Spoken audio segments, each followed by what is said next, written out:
ज्ञान यज्ञ की इस अनोखी कक्षा में आपका स्वागत है। मैं हूं आरती। चलिए शुरू करते हैं आज का अध्याय। टैली ERP 9 के इस अध्याय में हम सीखेंगे मल्टीपल प्राइस लिस्ट बनाना।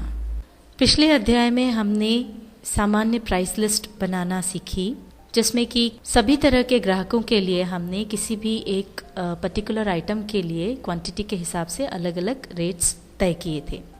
अब मान लीजिए हमेशा हमारे ग्राहक हमसे जितना माल खरीदते हैं उसके आधार पर हमने ग्राहकों को 3 अलग अलग कैटेगरीज में बांट दिया है। जैसे जो बहुत ही सीमित मात्रा में माल खरीदते हैं वो रिटेलर्स, जो उससे ज़्यादा मात्रा में माल खरीदते हैं वो सेमी होलसेलर्स, और जो सबसे अधिक मात्रा में माल खरीदते हैं उन्हें होलसेलर्स की श्रेणी में हमने बांटा है। अब इन तीनों कैटेगरीज के ग्राहकों के लिए हमको अलग अलग प्राइस लिस्ट बनानी है। तो ये अलग अलग प्राइस लिस्ट किस तरह से बनेगी, आइए अब हम वो देखते हैं। और इसको बनाने के लिए हमने यहाँ पर उदाहरण के लिए एक नई कंपनी बनाई है जिसका नाम है सुपरमार्केट। और इस कंपनी में हमने कस्टमर्स के, सप्लायर्स के परचेज और सेल्स के खाते बना लिए हैं। अब हमको बनानी है प्राइस लिस्ट। तो प्राइस लिस्ट बनाने के लिए सबसे पहले तो हमको, जैसा हमने आपको पहले बताया था, ऑप्शन चालू करना होगा। उसके लिए हम जाएंगे फीचर्स पर, F11 की हम प्रेस करेंगे। यहाँ से हमको जाना है इन्वेंट्री फीचर्स पर, इसके लिए F2 की प्रेस कर देंगे। अब यहाँ पर 2 चीज़ें हैं। एक तो हमको अगर कभी डिस्काउंट भी देना है तो उसके लिए separate discount column on invoice वाला ऑप्शन चालू कर लेंगे, और सेल्स मैनेजमेंट में यूज़ मल्टीपल प्राइस लेवल्स, इस ऑप्शन को चालू कर लेंगे। एंटर प्रेस करते हुए आगे आएंगे। अब यहाँ पर ये कंपनी प्राइस लेवल्स आ गया है।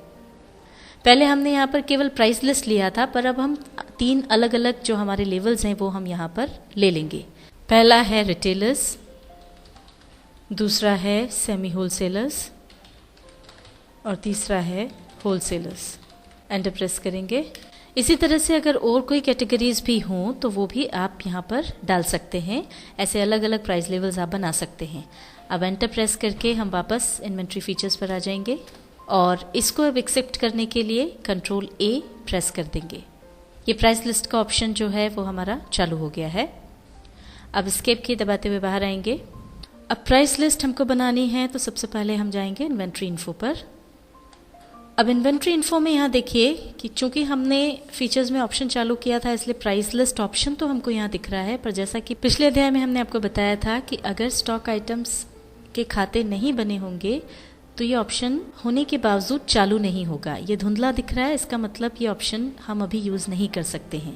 पहले हमको बनाने होंगे स्टॉक आइटम्स के खाते, और ये स्टॉक आइटम्स के खाते हम अलग अलग स्टॉक ग्रुप्स के अंतर्गत बनाएंगे। इसलिए पहले हम स्टॉक ग्रुप्स बनाते हैं और फिर उसके अंदर खाते बनाएंगे स्टॉक आइटम्स के।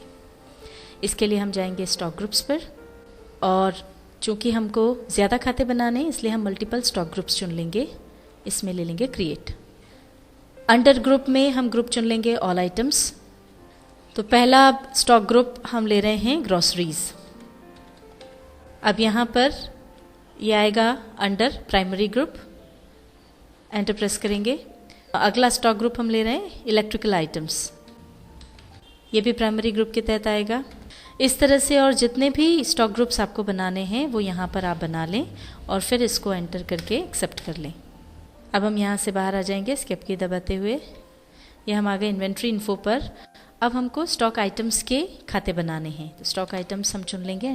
ये खाते भी हमको ज़्यादा बनाने, तो मल्टीपल स्टॉक आइटम्स पर हम क्रिएट चुनेंगे। अंडर ग्रुप में हम ले लेंगे ऑल आइटम्स। पहला आइटम है हमारा राइस, और ये अब आएगा ग्रोसरीज के तहत। अब यूनिट्स में ये हमने यूनिट्स बना के रखी हैं, तो राइस के लिए यूनिट आ जाएगी kg। एंटर प्रेस करके आगे आ जाएंगे।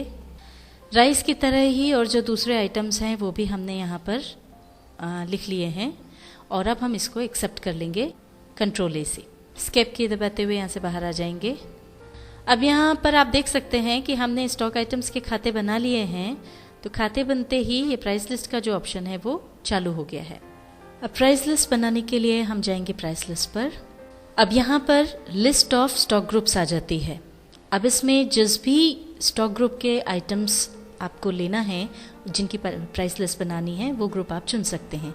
जैसे अगर आपने इलेक्ट्रिकल आइटम्स ग्रुप चुना, इसके बाद यहाँ पर है प्राइस लेवल। 3 प्राइस लेवल्स जो हमने बनाए थे वो यहाँ पर आ गए हैं। अब जिस भी प्राइस लेवल के लिए आपको प्राइस लिस्ट बनानी है वो आप इसमें से चुन सकते हैं। मान लीजिए हम रिटेलर्स के लिए प्राइस लिस्ट बना रहे हैं, तो रिटेलर्स हमने चुन लिया। और अब एप्लीकेबल फ्रॉम, कब से ये प्राइस लिस्ट एप्लीकेबल होगी, तो हम मान लेते हैं 1 अप्रैल 2013 से ये एप्लीकेबल होगी। ये डेट यहाँ पर हम बनी रहने देंगे। अब एंटर प्रेस करेंगे। अभी देखिए यहाँ पर हमने चूंकि स्टॉक ग्रुप इलेक्ट्रिकल आइटम्स चुना है, इसलिए यहाँ पर लिस्ट ऑफ आइटम्स में केवल उसी ग्रुप के जो आइटम्स हैं वो यहाँ पर हमको नज़र आ रहे हैं। अब हम यहाँ से स्केप की दबाते हुए बाहर होते हैं। अब यहाँ पर अगर हम स्टॉक ग्रुप नेम में ग्रोसरीज अगर चुनते तो ग्रोसरीज के अंदर जो आइटम्स हैं केवल उनके नाम आते, पर चूंकि ये प्राइस लिस्ट हमको सारे आइटम्स के लिए बना ली है, इसलिए हम स्टॉक ग्रुप में चुनेंगे ऑल आइटम्स। प्राइस लेवल हम रिटेलर्स के लिए बना रहे हैं, इसलिए रिटेलर्स चुन लेंगे। एप्लीकेबल फ्रॉम 1 अप्रैल 2013 है। यहाँ पर चूंकि हम इसे 1 अप्रैल 2013 से अप्लाई करना चाहते हैं, इसलिए ये तारीख रख रहे हैं। आप इसको चाहें तो चेंज कर सकते हैं। आप जब भी अपनी प्राइस लिस्ट जिस भी तारीख से अप्लाई करना चाह रहे हो वो तारीख यहाँ पर डाल दें। एंटर प्रेस कर देंगे। अब यहाँ पर देखिए हमने ऑल आइटम्स चुना था, इसलिए लिस्ट ऑफ आइटम्स में सारे आइटम्स की लिस्ट आ गई है, सारे आइटम्स के नाम आ गए हैं। अब यहाँ पर हम एक एक आइटम का नाम लेकर के उसकी प्राइस लिस्ट बनाते जाएंगे। सबसे पहले हम ले रहे हैं मिक्सर।